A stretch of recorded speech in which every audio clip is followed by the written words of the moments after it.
2026 বরিশালের বেগম সুফিয়া কামাল লার্নিং সেন্টারে বরিশালের 6টি জেলা থেকে আগত তৃণমূল নারী সংগঠন, জনপ্রতিনিধি, তরুণ নারী ও রাজনৈতিক দলের নারী নেতৃবৃন্দ সহ প্রায় 120 জন অংশগ্রহণকারীর উপস্থিতিতে নারী মুক্তির আন্দোলন বিস্তৃতকরণ বিভাগীয় সম্মেলন অনুষ্ঠিত হয়।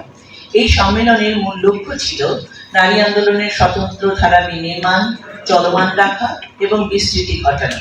সম্মেলনে একাধিক প্যানেল ও মুক্ত আলোচনা অনুষ্ঠিত হয়। এই পর্বগুলোর আলোচ্য বিষয় ছিল নারীর অধিকার প্রতিষ্ঠায় কাঠামোগত পরিবর্তন, তৃণমূল ভিত্তিক আন্দোলন শক্তিশালীকরণ এবং আন্তঃপ্রজন্ম নেতৃত্বের বিকাশ।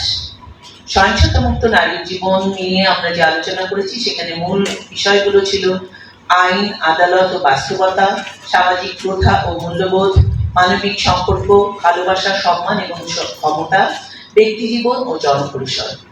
এছাড়া আমরা আলোচনা করেছি নারী বিষয়ক সংস্কার কমিশনের প্রতিবেদন নিয়ে এবং স্থানীয় পর্যায়ে অগ্রাধিকার ভিত্তিতে বাস্তবায়নের কৌশল নির্ধারণ করেছি। আমরা ব্যানার তো কি আলোচনা আপনাদের মাধ্যমে, আপনারা আমাদের মাধ্যমে, আপনাদের মাধ্যমে জানতে চান।